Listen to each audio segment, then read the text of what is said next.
ಅವಳ ಮನಸ್ಸು ಎಂಥದ್ದು ಅಂತ. ನೀವು ಧೈರ್ಯವಾಗಿ ಕಳಿಸ್ಕೊಡಿ.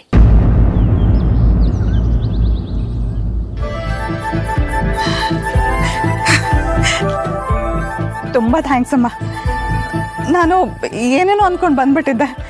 ಈಗ ನನ್ನ ಮನಸ್ಸಿಗೆ ತುಂಬ ನೆಮ್ಮದಿ ಅಂತ ಅನಿಸ್ತಾ ಇದೆ. ಥ್ಯಾಂಕ್ಸ್. ಬನ್ನಿ ಅದಕ್ಕೆ ಬನ್ನಿ. ಅವರು ನಮ್ಮ ಇನ್ನೊಬ್ರು ರವಿ ಅವರು ಬರಲೇ ಇಲ್ವಲ್ಲ ಇವತ್ತು, ಯಾಕೆ? ಹೊರಟಿದ್ರು, ಮಂಡ್ಯದ ಹತ್ರ ಏನೋ ಸ್ವಲ್ಪ ಕೆಲಸ ಬಿತ್ತು ಅಂತ ಅಲ್ಲಿ ಹೊರಟಿದ್ದಾರೆ. ನೀವು ಮಂಡ್ಯ ಅಂದಾಗ ನೆನಪಾಯ್ತು ನನಗೆ. ಈ ಮಂಡ್ಯ ಮೈಸೂರು ಕಡೆ ಇರೋ ಶ್ರೀಮಂತರಲ್ಲಿ ಹೆಚ್ಚಿನವರು ನಮ್ಮ ಸಂಬಂಧಿಕರೇ. ಎಲ್ಲರಿಗೂ ಅವ್ರ ಮನೆ ಮಗಳನ್ನ ನಮ್ಮನೆಗೆ ಸೊಸೆ ಕಳಿಸ್ಬೇಕು ಅಂತ ಆಸೆ. ಇರೋದು ಒಬ್ಬ ತಮ್ಮ, ಅವನಿಗೆ ಎಷ್ಟು ಅಂತ ಮದುವೆ ಮಾಡೋಕ್ಕಾಗತ್ತೆ? ಆದರೆ ದಯವಿಚ್ಛೆ ನೋಡಿ, ಕೋಟಿ ಕೋಟಿ ಜನ ಇರೋ ಬೆಂಗಳೂರಲ್ಲಿ ಎಲ್ಲೋ ಚಿಕ್ಕ ಮನೇಲಿ ಇರೋ ನೀವು ನಮ್ಮ ನೆಂಟರಾಗೋ ಹಾಗಾಯ್ತು.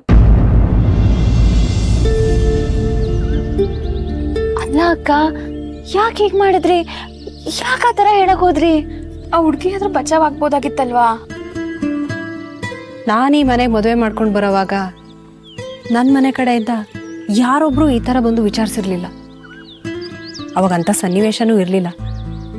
ಆದರೆ ಜನನಿ ತಂದೆ ತಾಯಿ ಬಂದು ಇಷ್ಟೆಲ್ಲ ವಿಚಾರಿಸ್ತಾ ಇದ್ದಾರೆ ಅಂತಂದರೆ ಅವರಿಗೆ ಅವಳ ಬಗ್ಗೆ ಒಂದು ಕ್ಲಾರಿಟಿ ಇದೆ. ಎಲ್ಲ ತಿಳ್ಕೊಂಡಾದ್ಮೇಲೂ ಅವ್ರಿಗೆ ಸರಿ ಅಂತ ಅನ್ಸಿದ್ರೆ ಅವ್ರ ಮಗಳನ್ನ ಮದುವೆ ಮಾಡಿ ಕಳಿಸ್ಕೊಡ್ಲಿ. ಆದ್ರೂ ಅಕ್ಕ, ನೀವು ಹೀಗೆ ಹೇಳ್ತೀರಾ ಅಂತ ನಾನು ಅನ್ಕೊಂಡಿರ್ಲಿಲ್ಲ. ನಂದಿನಿ, ಅವಳು ಮದುವೆ ಮಾಡ್ಕೊಂಡು ಈ ಮನೆಗೆ ಬರಲಿ, ಆಮೇಲೆ ನಿಂಗೆಲ್ಲ ಗೊತ್ತಾಗುತ್ತೆ.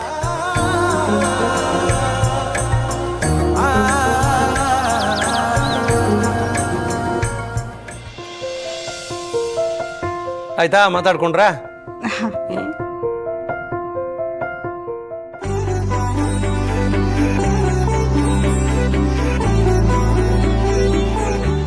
ಅಮ್ಮ, ಮುಂದೆ ಬನ್ನಿ.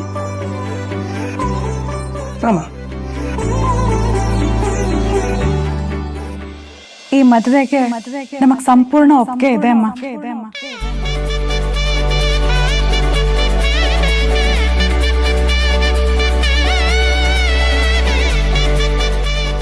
ಮದುವೆನ ನೀವು ತುಂಬ ಗ್ರ್ಯಾಂಡಾಗೆ ಮಾಡ್ತೀರಾ ಅಂತ ನಮಗೆ ಗೊತ್ತು. ಆದರೆ ನಿಶ್ಚಿತಾರ್ಥ ಬೆಂಗಳೂರಲ್ಲೇ ನಡೀಲಿ ಅಂತ ನಾವು ಆಸೆ ಪಡ್ತಾ ಇದ್ದೀವಿ. ನಿಶ್ಚಿತಾರ್ಥಕ್ಕೆ ಈ ಸೀರೆನ ನೀವೇ ನಿಮ್ಮ ಕೈಯಾರೆ ನಮ್ಮ ಮಗಳಿಗೆ ಕೊಡಿ. ತಗೊಳ್ಳಿಮ್ಮ. ತಗೊಳ್ಳಮ್ಮ, ಒಳ್ಳೆ ವಿಷಯ ಹೇಳ್ತಿದ್ದಾರೆ ಅವರು. ತುಂಬಾ ಖುಷಿ ಆಯ್ತು. ನಿಶ್ಚಿತಾರ್ಥಕ್ಕೆ ತುಂಬಾ ತಯಾರಿ ಮಾಡ್ಕೊಳ್ಳೋದಿದೆ. ನಮ್ಗೆ ಅನುಮತಿ ಕೊಟ್ಟರೆ ನಾವು ಹೊರಡ್ತೀವಿ. ನಂತರನೇ ಕೆಲವು ಒಳ್ಳೆ ಗುಣಗಳು ನಿಮ್ಮಲ್ಲೂ ಇವೆ. ತಕ್ಷಣ ಕೆಲಸ ಶುರು ಹಚ್ಕೊಂತೀರಲ್ಲ, ಹಾಗೆ ಹೇಳ್ಬೇಕಲ್ವೇ? ಆಗ್ಲಿ. ಅಷ್ಟೇ. ಬರ್ತೀವಿ. ಸರಿ. ಬರ್ತೀವಿ ತಾಯಿ.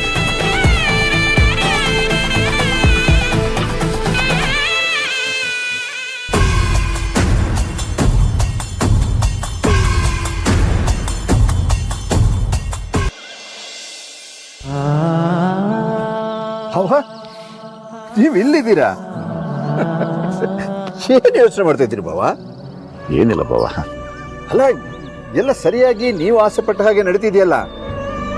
ಇನ್ನೂ ನೀವು ಏನು ಯೋಚನೆ ಮಾಡ್ತಿದ್ದೀರ ಅಂತ ನನಗಂತೂ ಅರ್ಥ ಆಗ್ತಾ ಇಲ್ಲ. ಏನಾದರೂ ಸಮಸ್ಯೆ ಇದ್ರೆ ಹೇಳಿ ಬಾವ. ಗಂಡಿನ ಕಡೆಯವರು ಮದುವೆನ ಅದ್ದೂರಿಯಾಗಿ ಮಾಡ್ತೀನಿ ಅಂತ ಹೇಳಿದ್ರು. ಅವ್ರ ಶಕ್ತಿಗೆ ಅವರು ಮಾಡ್ಯಾರು. ಈಗ ನಾವಿರೋ ಪರಿಸ್ಥಿತಿಯಲ್ಲಿ ನಿಶ್ಚಿತಾರ್ಥವನ್ನೇ ಅವ್ರ ಮಟ್ಟಕ್ಕೆ ಮಾಡೋಕೆ ಸಾಧ್ಯವಾ ಅಂತ ಯೋಚನೆ ಮಾಡ್ತಿದ್ದೀನಿ ಬಾವ. ನಾವ್ಯಾಕೆ ಭಾವ ಕಡಿಮೆ ಮಾಡಬೇಕು? ನಮ್ಮ ಮನೆಯಲ್ಲಿ ನಡೀತಿರೋ ಮೊದಲನೇ ಶುಭ ಕಾರ್ಯ ಇದು. ಯಾವ ರೀತಿಯಲ್ಲಿ ಕಡಿಮೆ ಆಗಬಾರ್ದು. ಧೂಳು ಎಬ್ಬಿಸ್ಬಿಡೋಣ. ಅದು ಅಲ್ಲದೆ ನಮ್ಮ ಮಕ್ಕಳೆಲ್ಲ ಏನೇನೋ ಪ್ಲಾನ್ ಮಾಡಿದ್ದಾರೆ. ಅದೇನೋ ಥೀಮ್ ಅಂತೆ, ಮೆಹಂದಿ ಅಂತೆ, ಸಂಗೀತ ಅಂತೆ. ನಮ್ಮ ಕಾಲದಲ್ಲಿ ಇದೆಲ್ಲ ಇರಲಿಲ್ಲ. ಅಟ್ಲೀಸ್ಟ್ ಈಗ ಮಾಡಿ ಮಕ್ಕಳ ಜೊತೆ ನಾವು ಖುಷಿ ಪಡೋಣ ಅಲ್ವಾ? ನೋಡಿ, ಈ ಕಾರ್ಯಕ್ರಮದಲ್ಲಿ ಯಾವುದೇ ರೀತಿ ಕುಂದು ಕೊರತೆ ಆಗ್ಬಾರ್ದು. ಹಾಗೆ ನೋಡ್ಕೊಳ್ಳೋಣ. ಅದನ್ನೇ ಯೋಚನೆ ಮಾಡ್ತಿದ್ದೀನಿ ಬಾವ. ಏನ್ ಭಾವ? ಇದನ್ನೆಲ್ಲ ನಿಭಾಯಿಸೋದು ಹೇಗೆ? ನಾನು ಏನು ತಯಾರಿ ಮಾಡ್ಕೊಂಡಿಲ್ವಲ್ಲ ಅಂತ ಯೋಚನೆ ಮಾಡ್ತಿದ್ದೀನಿ ಬಾವ. ತಯಾರಿ ಮಾಡ್ಕೊಳ್ಳಿಲ್ಲ ಅಂದ್ರೆ? ಗಂಡಿನ ಕಡೆಯವ್ರೇನೋ ಹುಡುಗಿಗೇನು ಹಾಕಬೇಡಿ, ಬರಿಗೆ ಇಲ್ಲಿ ಕಳಿಸಿ ಅಂತ ಹೇಳಿದ್ರು. ಅವರು ಹಾಗೆ ಹೇಳಿದ್ರು ಅಂತ ನಿಶ್ಚಿತಾರ್ಥನೂ ನಾವು ಹೇಗಂದ್ರೆ ಹಾಗೆ ಮಾಡೋಕ್ಕಾಗತ್ತಾ ಬಾವ?